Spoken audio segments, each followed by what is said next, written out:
죄를 지으면 벌을 받는다. 모든 사람들이 공통적으로 생각하는 내용이죠. 동서고금을 막론하고 이 사실을 부인하는 사람은 아무도 없습니다. 부모는 자녀에게 어릴 때부터 이 사실을 가르칩니다. 죄를 지으면 벌을 받는다. 이 말이 참이라면 반대로 죄가 없는데 벌을 받아서는 안 됩니다. 무죄한 사람이 벌을 받으면 억울합니다. 억울한 사람이 있어서는 안 됩니다.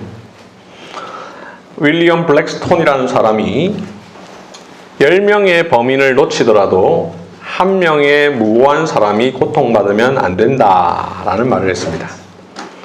여기에 근거해서 무죄 추정의 원칙이라는 것이 있습니다. 죄를 지으면 벌을 받아야 하지만 죄가 없는데 벌을 받으면 안 됩니다. 이게 상식이고 공평이고 공의입니다. 하나님은 공의의 하나님이십니다. 하나님은 공평의 하나님입니다. 그렇게 하나님은 죄를 지은 자를 벌하십니다. 그렇다면 죄 없는 자에 대해서는 하나님이 어떻게 하셔야 합니까? 벌하지 않으셔야 합니다. 그렇다면 예수님은 어떻습니까? 예수님은 십자가에 달리셨습니다. 십자가는 사형 집행의 도구입니다. 십자가는 나무입니다. 모세의 법 신명기 21장 23절은 나무에 달린 자는 하나님께 저주를 받았음이니라 라고 했습니다. 예수님은 저주를 받아 죽으셨습니다. 그렇다면 예수님은 저주받을 만한 죄인이십니까? 예수님은 죽어 마땅한 죄인이십니까? 만약 아니라면 예수님이 받은 벌은 무엇 때문입니까? 함께 살펴보겠습니다. 오늘 읽은 본문 요한복음 19장 23절을 보시면 군인들이 예수님을 십자가에 못 박습니다. 십자가는 로마인들이 페르시아인들에게서 배운 처형 방법입니다. 페르시아 사람들은 땅을 신성하게 여겼습니다. 그래서 죄인을 나무에 매달아 땅에서 높이 떨어진 곳에서 죽게 하는 방법을 개발했습니다. 그렇게 시작된 처형 방법이 여러 시대와 문화를 거치면서 다양한 십자가 처형으로 개발되었고 로마인들도 그 중에 하나였습니다. 로마인들이 발전시킨 십자가 처형 기술은 거의 완벽에 가까웠습니다. 즉 희생자의 고통을 극대화시킬 수 있는 방법을 최대한 활용했습니다. 그래서 로마 시대의 십자가 처형은 인류가 고안해낸 가장 잔혹하고 가장 끔찍한 처형 방법이었습니다. 이렇게 잔혹하고 끔찍하기에 로마 시대의 유명한 철학자 키케로는 어떤 연설에서 이렇게 말했습니다. 십자가는 가장 잔혹하고 역겨운 형벌이다. 로마 시민을 가두는 것은 범죄요. 로마 시민에게 채찍질하는 것은 혐오스러운 짓이며 로마 시민을 죽이는 것은 살인행위다. 그러면 로마 시민을 십자가에 못 박는 것은 무엇인가? 이런 끔찍한 짓을 묘사할 수 있는 적절한 말이 존재하지 않는다. 이렇게 말할 정도였기 때문에 키케로의 말대로 로마 시민에게는 십자가형을 집행하지 않았습니다. 살인자, 반역자, 노예 등에게만 주로 이 십자가형을 집행했습니다. 로마 사람들은 십자가를 혐오했습니다. 이 로마 말로 십자가를 크룩스라고 하는데 이 말은 또한 동시에 욕입니다. 그래서 교양 있는 로마 사람이라면 이 크룩스라는 말 자체를 피해야 하는 단어였습니다. 이런 십자가에 예수님께서 지금 못 박히십니다. 군인들이 예수님을 십자가에 못 박습니다. 이 예수님 죄가 많아 보입니다. 극악무도한 죄인 같습니다. 23절을 보시면 군인들이 예수님을 십자가에 못 박은 뒤 예수님의 옷을 벗깁니다. 그렇게 벗긴 옷을 4깃으로 나누어서 각각 한 깃씩 가집니다. 아마도 군인이 4명이었던 것 같습니다. 그런 뒤에 속옷도 가집니다. 십자가 처형 자체만으로도 끔찍하고 잔혹하며 수치스러운데 이런 처형을 당하시는 가운데서 예수님은 모든 옷을 다 빼앗기십니다.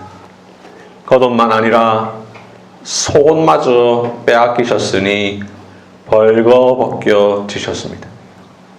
실루라기 하나 걸치지 않은 벌거벗은 임금님이 되셨습니다. 예수님이 달린 십자가가 있는 골고다는 예루살렘 성에서 가깝기 때문에 많은 사람들이 지나다닌다라고 20절에서 말하죠. 남자, 여자 할 것 없이 다 지나다닙니다. 명절이기에 평소보다 더 많은 사람들이 다닙니다. 이제 수많은 남녀 구경꾼들이 벌거벗은 예수님을 보게 됩니다. 아무것도 입지 않은 가운데에 낮에는 팔레스타인의 뜨거운 태양에 밤에는 불을 쬐야 할 정도의 추위에 노출되셔야 합니다. 예수님의 속옷까지도 빼앗은 군인들이 24절에서 이렇게 말합니다. 이것을 찢지 말고 누가 없나 제비 뽑자. 예수님의 겉옷은 4깃으로 찢어서 4명이 서로 나누어 가졌는데 속옷은 그렇게 하지 말자라고 말합니다. 왜 속옷은 그렇게 하지 않았을까? 23절 마지막 부분을 보면 이 속옷이 조금 특이합니다. 이 속옷은 호지 아니하고 위에서부터 통으로 짠 것이라. 여기 호지 아니하고라는 표현이 모두에게 낯설 텐데요. 끊김없이 매끄러운이라는 뜻인데 옷에 대해서는 이음새 없이라는 뜻입니다. 그래서 세번역 성경을 보니까 이 속옷은 이음새 없이 위에서 아래까지 통째로 짠 것이므로 이렇게 번역하고 있습니다. 이렇게 예수님께서 입고 계신 속옷은 조금 특이했습니다. 위아래가 한 벌입니다. 그래서 예수님이 입고 계신 속옷은 찢어서 나누면 못 쓰게 됩니다. 그래서 군인들이 서로 이렇게 말합니다. 이것을 찢지 말고 누가 얻나 제비 뽑자. 4명이 나눠 갖지 말고 4명 중에 1명이 그냥 다 가져가게 하자라는 것이죠. 군인들이 이렇게 말할 때 어떤 대단한 의도를 갖고 말한 것 아니었습니다. 그냥 십자가형을 집행하는 가운데에 군인들로서 행하는 일종의 장난거리였습니다. 그냥 말 그대로 나눠 갖지 말고 1명에게 몰아주자는 것이었습니다. 그런데 군인들이 이렇게 한 일을 가리켜서 이 요한복음을 기록하고 있는 요한이 설명을 덧붙입니다. 24절 이는 성경에 그들이 내 옷을 나누고 내 옷을 제비 뽑나이다 한 것을 응하게 하려 함이로라. 여기 응하게 하려 함이로라 라는 표현 기억하시겠습니다만 2주 전에 우리가 살펴본 표현이죠. 18장 32절에 이는 예수께서 자기가 어떠한 죽음으로 죽을 것을 가리켜 하신 말씀을 응하게 하려 함이러라 라는 말씀을 보면서 우리가 보았던 표현입니다. 이 응하게 하려 함이러라 라는 말은 이루어지게 하려고 이러한 일이 일어났다 라는 말이죠. 다시 말해 지금 일어나고 있는 이 일은 그냥 우연히 일어나는 일이 아니라 과거에 있었던 어떤 예언을 성취하기 위해 매우 의도적으로 일어났다라는 뜻입니다. 그렇다면 여기에서 응하는 것은 과거 언제 성경에서 어떻게 했던 예언을 가리켜 하는 것일까? 여러분들 갖고 계신 개역개정의 편집자가 우리에게 친절하게 그 위치를 설명해 놓았죠. 안에줄 보시면 시편 22편 18절 말씀입니다. 다 함께 그래서 시편 22편 18절 말씀을 찾아보겠습니다.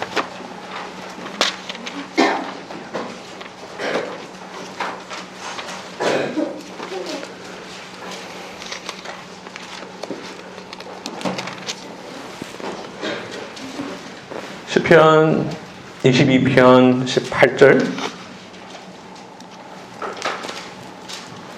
다 같이 함께 읽어봅시다. 시작. 네, 겉옷을 나누며 속옷을 제비 뽑나이다. 그대로죠. 군인들이 예수님의 겉옷을 나누었고 속옷을 제비 뽑았는데 그 일이 있기 수백 년 전에 살았던 다윗이 이 시편 22편에서 말합니다. 내 겉옷을 나누며 속옷을 제비 뽑나이다. 이를 염두에 두고 요한은 말합니다.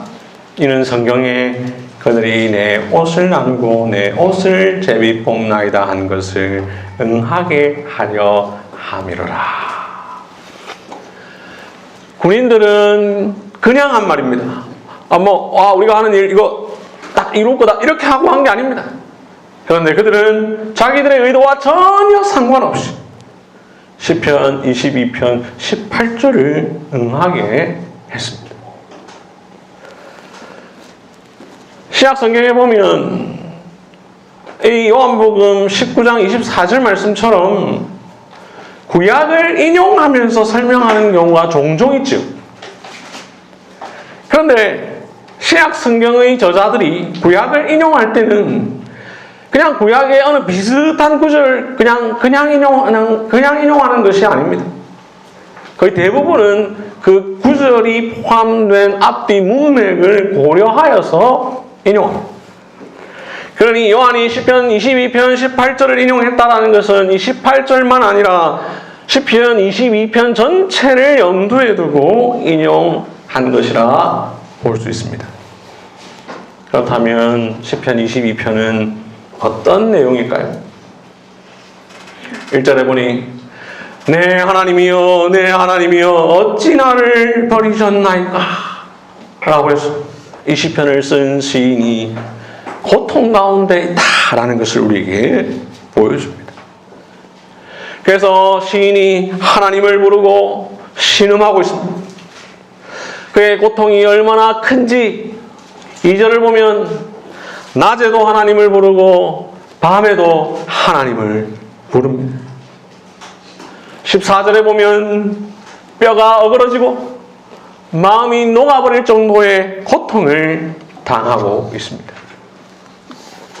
이 시인이 당하는 고통 여러 측면들이 있지만 특별히 사람들로부터 핍박과 조롱을 받습니다.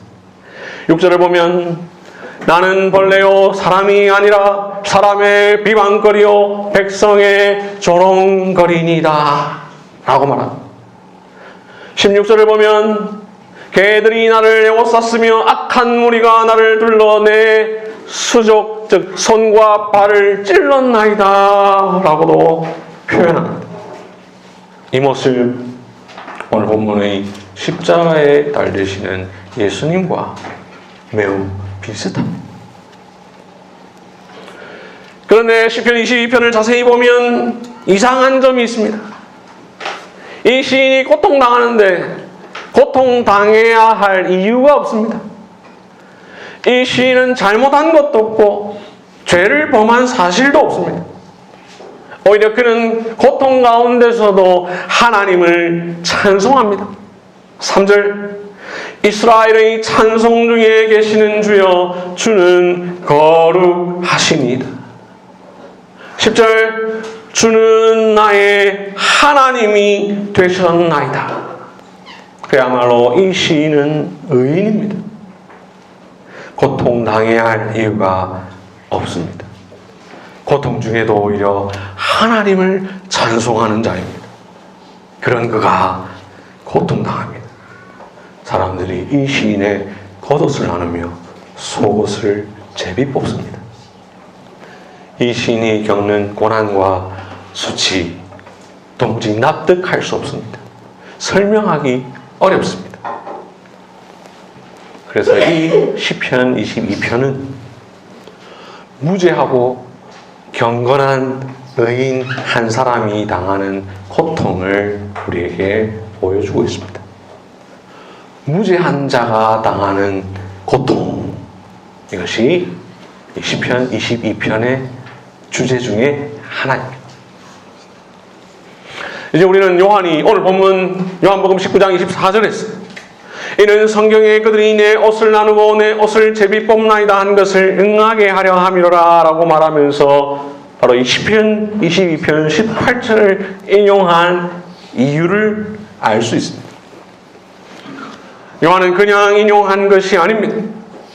예수님께서 군인들에 의해 겉옷과 속옷을 빼앗기시고 군인들이 속옷을 제비 뽑은 일이 마침 시편 22편 어딘가에 기록되어 있는 것과 같다는 사실을 알고는 한번 연결시켜보자 이런 의도로 인용한 것이 아닙니다.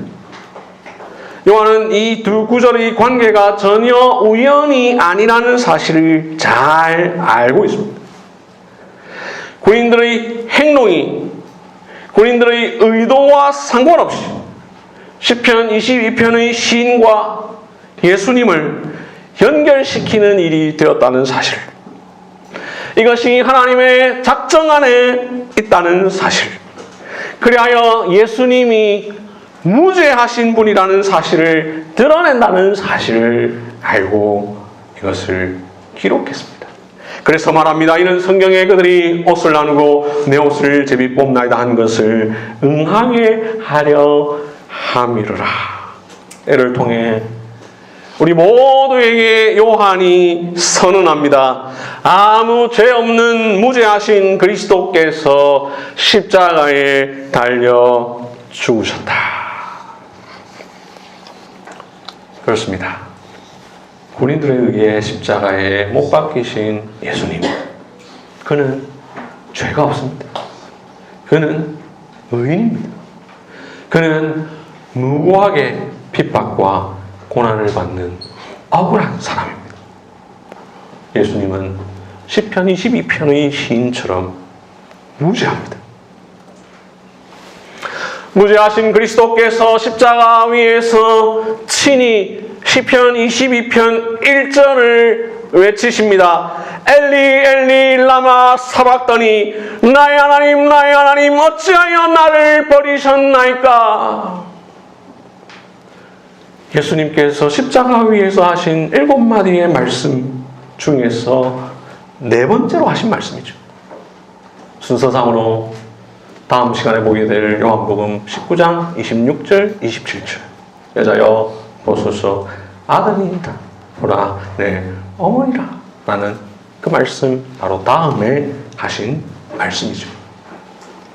예수님은 십자가 위에서 시편 22편 1절을 그대로 사용하여 부르짖으심으로 군인들이 자기의 옷을 나누고 자기의 속옷을 제비 뽑음으로 말미암아 드러내고자 했던 시편 22편이 궁극적으로 자기를 예언하고 있다는 사실을 더욱 분명히 드러내십니다. 이처럼 그리스도는 죄가 없습니다. 그런데 오늘 설교의 제목처럼 무죄하신 그리스도께서 죽으셨습니다. 예수님은 고난받을 이유가 전혀 없는 분임에도 불구하고 고난당하셨고, 죽어야 할 이유가 전혀 없는데도 죽임당하셨습니다. 그래서인지요, 예수님과 함께 십자가에 달렸던 두 사람 중 한 명이 나중에 이렇게 말합니다. 이 사람이 행한 것은 옳지 않은 것이 없느니라. 예수님의 무죄하심, 그것은 이미 재판장 빌라도의 입을 통해서도 선포된 바 있죠. 요한복음 18장 38절에서 빌라도가 말합니다. 나는 그에게서 아무 죄도 찾지 못하였노라. 19장 4절 중간 부분에서도 말합니다. 이는 내가 그에게서 아무 죄도 찾지 못한 것을 너희로 알게 하려 함이로라. 19장 6절에서도 말합니다. 빌라도가 이르되 너희가 친히 데려다가 십자가에 못 박으라. 나는 그에게서 죄를 찾지 못하였노라. 이방인 빌라도가 유대인들에게 계속해서 강변한 것처럼 예수님은 아무런 죄가 없으십니다.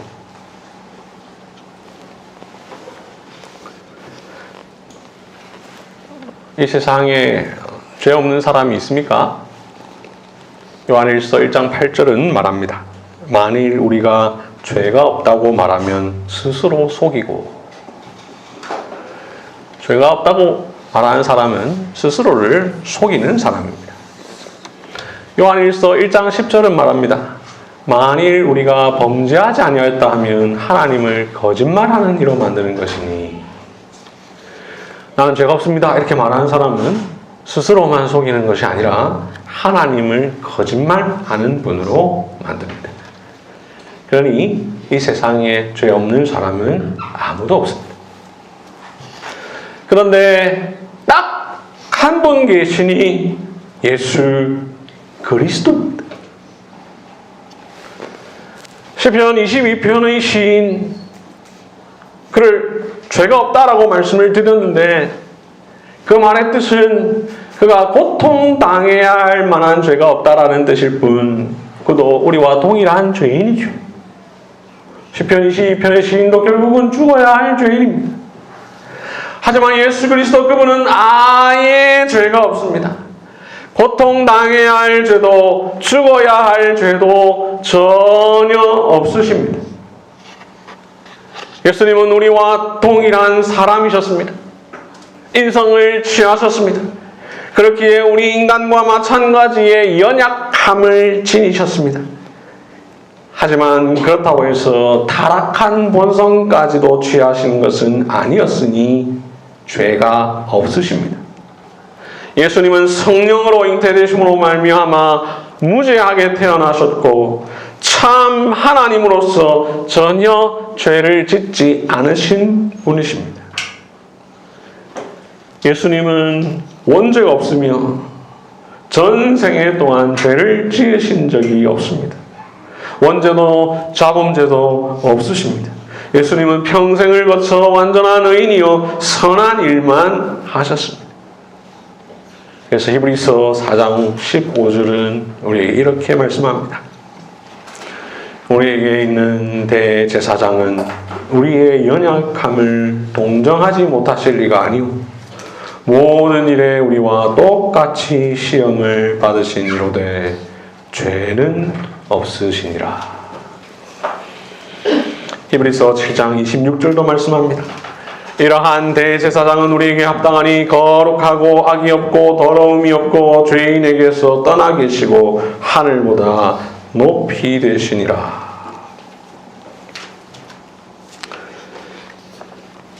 그리스도는 죄를 안 지었기 때문에 무죄하지만 궁극적으로는 죄를 지을 수 없기 때문에 무죄합니다.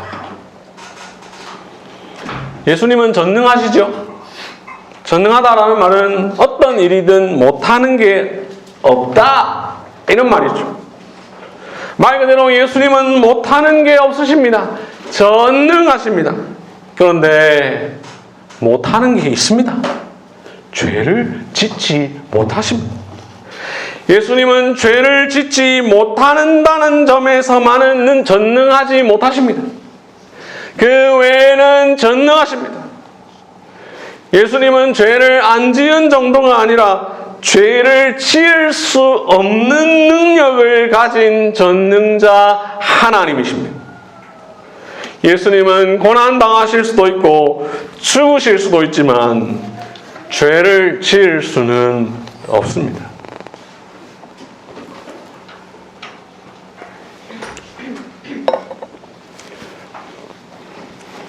오늘 설교의 서론에서 이렇게 말씀을 드렸습니다. 죄를 지으면 벌을 받고 죄가 없으면 벌을 안 받는 것이 공의다. 근데 하나님은 공의의 하나님이시다. 그러면 모순이 있죠. 예수님은 벌을 받아야 할 이유가 없습니다. 군인들이 예수님의 겉옷을 나누고 속옷을 제비 뽑은 일을 통해서 드러난 것처럼 예수님은 죄가 없으신 분이기 때문입니다.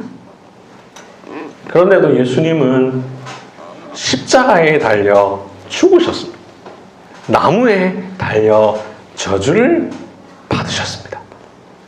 예수님은 왜 그런 벌을 받아야만 했습니까? 예수님은 자기 죄 때문에 벌을 받으신 게 아닙니다. 그가 받으신 벌은 바로 저와 여러분, 우리 모두의 죄 때문입니다.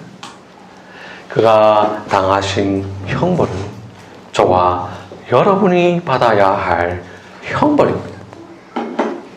다 함께 요한 1서 3장 5절을 찾아봅시다. 요한 1서 3장 5절.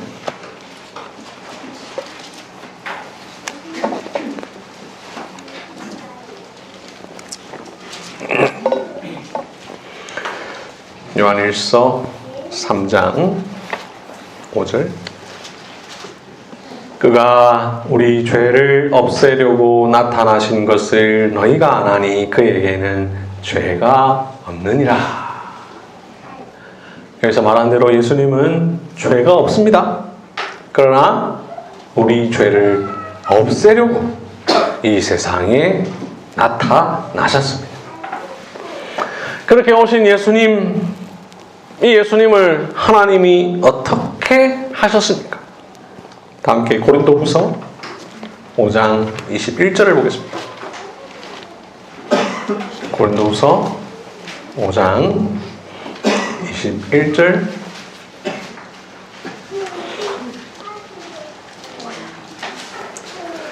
고린도후서 5장 21절 말씀 다 같이 함께 읽어보도록 하겠습니다. 고린도후서 5장 21절 시작. 하나님이 죄를 알지도 못하신 이를 우리를 대신하여 죄로 삼으신 것은 우리로 하여금 그 안에서 하나님의 의가 되게 하려 하심이라. 예수님은 죄가 없으실 뿐만 아니라 죄를 알지도 못하십니다. 그런데 하나님께서 예수님을 죄로 삼으셨습니다. 우리를 대신하여 예수님을 죄로 삼으셨습니다. 그렇게 하신 것은 우리로 하여금 예수님 안에서 하나님의 의가 되게 하시기 위해서입니다. 그리하여 우리의 죄를 없애주시기 위해서입니다. 죄가 없으신 예수님, 죄를 알지도 못하시는 예수님께서 십자가에 달려 죽으신 것은 하나님께서 저와 여러분의 죄를 없게 해주시기 위해서입니다. 무죄하신 예수님은 우리를 대신하여 유죄가 되셨습니다. 그리하여 무죄하신 그리스도께서 유죄한 우리를 대신해 벌을 받으셨습니다. 예수님께서 고난과 비방과 조롱을 당하시고 겉옷과 속옷이 벗겨지는 수치를 당하시고 십자가에 못 박혀 죽으신 것은 저와 여러분의 죄를 없애주시기 위해서입니다. 그가 찔림은 우리의 허물 때문이요 그가 상함은 우리의 죄악 때문이라. 그가 징계를 받음으로 우리는 평화를 누리고 그가 채찍에 맞음으로 우리는 나음을 받았도다. 우리는 나 양 같아서 그릇 행하여 각기 제 길로 갔거늘 여호와께서 우리 모두의 죄악을 그에게 담당시키셨도다. 주님이 찔리신 것 우리의 죄 때문이요 주님이 상하신 것 우리의 죄 때문이요 그가 우리를 대신하여 징계를 받았고 우리를 대신하여 채찍에 맞으심으로 우리를 구원하여 주셨습니다. 죄가 전혀 없으신 예수님이 극악무도한 죄인만이 경험해야 할 죽음으로 죽으시기까지 고난당하신 것. 우리의 죄를 사하시고 우리를 의롭다 하시기 위해서입니다. 예수님은 무죄하시기에 자기 자신에 대해서는 죄값을 치를 필요가 없으십니다. 그러나 예수님 죽으셨으니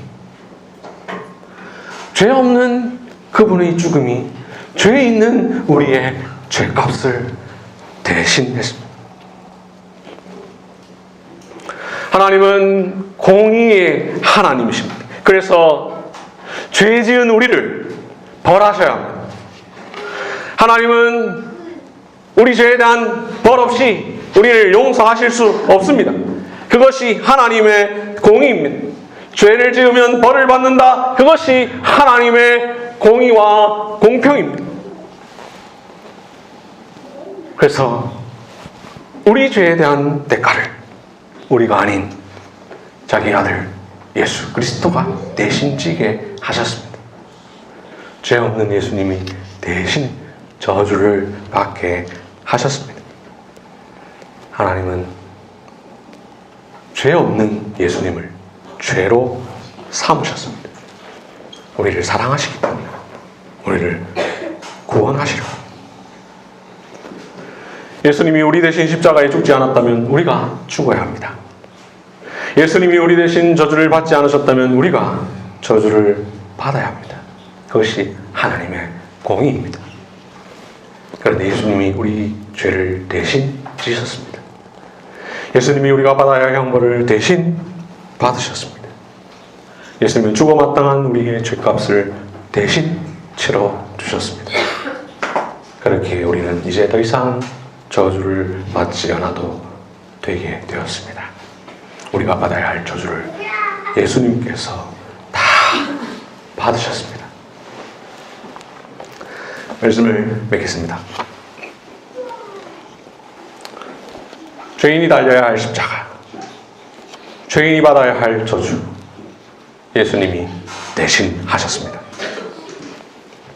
예수님은 죄가 없었습니다. 저주를 받아야 할 이유도 없었습니다. 주님의 무죄하심은 예수님을 못 박던 군인과 빌라도에 의해 드러났습니다. 그럼에도 그는 왜 죽으셨습니까? 우리의 죄 때문입니다. 예수님은 우리의 죄 때문에 군인에 의해 수치를 당하셨습니다. 우리의 죄 때문에 고난당하셨습니다. 우리의 죄 때문에 십자가에 못 박혀 죽으셨습니다. 우리의 죄 때문에 저주를 받으셨습니다.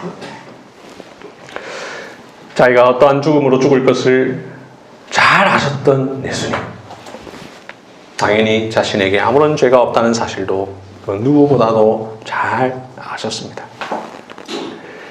그러나 예수님은 십자가로 나아가실 때 아무 말 하지 않으십니다. 빌라도 앞에서 담대하게 진리를 말하셨던 그 당당하셨던 예수님이 더 이상 말하지 않으십니다.